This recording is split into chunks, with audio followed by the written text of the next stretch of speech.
Welcome back. Today we have something a little ugly that we'd like to discuss with people. It's a little long, but you're going to learn something about the two major parties you've probably never heard before. Also, if you're in one of these, you might want to listen and then do some really hard thinking. You see, we've come to believe that our unions and non-union workers are being played for fools and forgotten by those who swore to protect their right to work. You know, the list of fights that the ALP has avoided is long. The worst, we believe, are the metadata laws.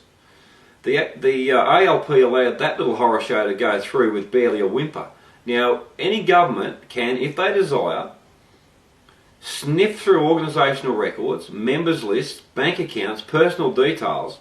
They don't even need to prosecute anybody. You won't even know about it, and they may just need to find a weakness to exploit when attacking you, your organisation or your workplace rights. But here's what's getting us really upset, the China Free Trade deal. How could the ALP have ever agreed to a deal that sells off the nation when we have over 800,000 people unemployed? They continue to permit 457 workers when we can't even find jobs, much less jobs for our kids who are starting out, and these ads are everywhere.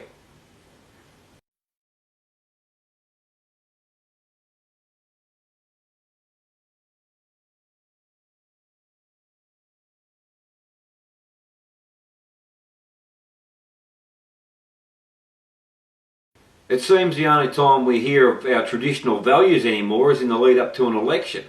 And then after the voting's done, it all just fades away to beige empty words, forgotten promises and no action. Where's the vision gone?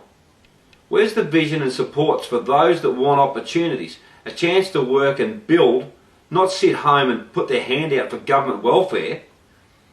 We are absolutely done with the ALP and their laying down, not only for all the above, but also because the ALP has some new mates who bother us an awful lot, especially ones like this bloke here.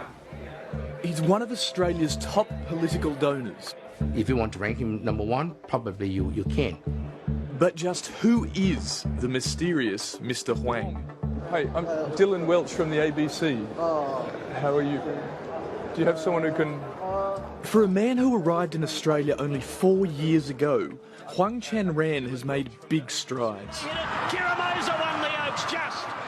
Not just anyone gets to do this. Mr. Huang Chanran to present a trophy to the winning owners to celebrate. He paid for Trade Minister Andrew Robb to go to the races that day. And Robb is just one among his many political friends.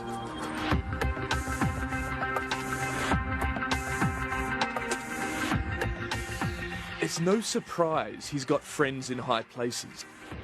Since 2012, Huang and his company have donated just over $1.9 million to the Labor and Liberal parties.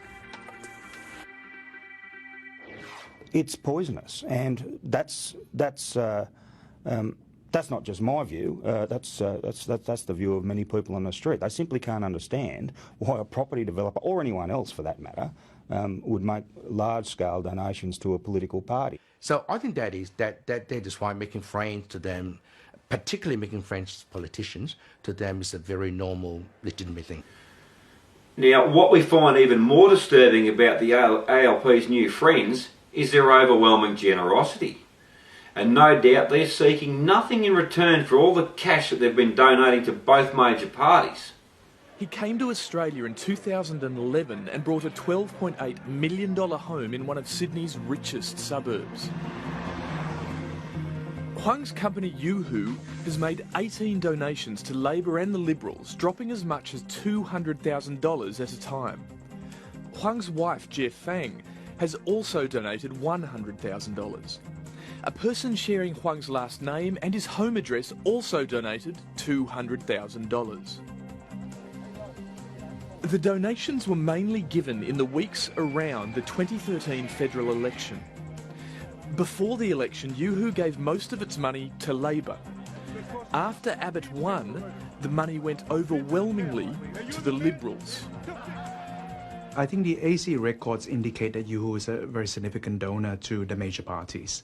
In the 2013-2014 financial year, for example, Yuhu made $685,000 in donations to the Liberal and the Labour Party, various branches of the major parties. Under federal election law, it's an offence to make donations on someone else's behalf unless that's declared on your donor return. Huang's generosity appears to have inspired his staff, with 2 young employees making sizable donations. Anna Wu is a 25-year-old marketing manager with one of Huang's companies. Her LinkedIn profile says until late 2012, she was a barista at a Sydney chocolate bar. Last year, the day before the crucial West Australian Senate election, Wu donated $50,000 to the Liberals' WA branch. Zhao Kai Su is a 29-year-old Yuhu office manager. In 2013 and 2014, he donated $130,000 to the New South Wales ALP. 7:30 asked Zhao Kai Su and Anna Wu to confirm the donations were on their behalf. Both declined to comment. Now, that little list of donations may mean nothing to many people, but if you stop and think of the undertones present, I mean, do they really just hand this over without expectation? If you're being objective, there's no way this doesn't stink of paid-for promises made at the expense of Australian workers and their families. Now, before the 2013 election, there were massive amounts of cash paid out, and these same party donors were also doing favours for MPs. Huang has developed particularly close relationships with 2 former heads of the ALP in New South Wales. It sounds like... As New South Wales General Secretary, Sam Dastyari nurtured the ALP's relationship with Huang.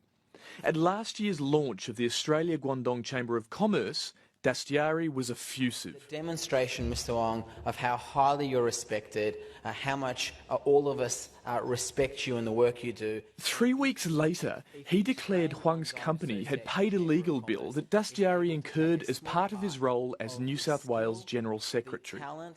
The bill was in the area of $40,000. It would be fair to say that my time in this parliament has been a bit of a roller coaster ride. When former New South Wales Treasurer Eric Roosendaal left Parliament in 2013, hounded by corruption allegations, he was a man in need of a job. He found one with Mr. Huang and Yuhu. I don't think it would surprise anyone that he went there, put it that way. Mr. Roosendaal, in my view, had a very significant impact on the culture of the New South Wales Labor Party when he was General Secretary. He was a very effective fundraiser. Then there's the mysterious Mr. Wang, a Chinese businessman who dropped $850,000 into the ALP's bank, and he can't even be identified, and nobody seems to know where he lives or what he does. So that seems really legitimate, doesn't it? There's also $635,000 from Kingold, a property development company owned by Mr. Wing. Now, Mr. Wing is also reported as having poured millions of dollars into the coffers of both major parties pre-election. Then there's $260,000 from the Australian Chinese Business Elite Awards, and these amounts are actually on the AEC donor list.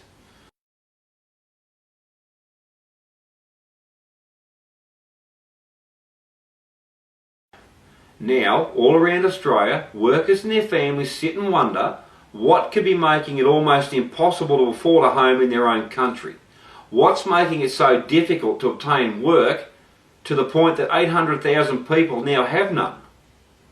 Well, we're not wondering anymore. We're pretty sure we've solved this mystery. Our country's up for sale, people, and it's going to be sold off under deals like the China Free Trade Agreement and the TPP. And the ALP, the protectors of the people, have been absolutely nowhere on any of this. And silence gives consent, does it not? Now, based on what we've shown you, it seems if the money's good enough, both major parties can and will sell Australian jobs, farmland, industries and our family's future out to benefit foreign owners instead of protecting and supporting us. And what did both these parties have to say when asked about all this burgeoning money falling from the sky? 7:30 approached Sam Dastyari, Eric Roosendahl, almost a dozen federal politicians and several Labor and Liberal Party executives for this story.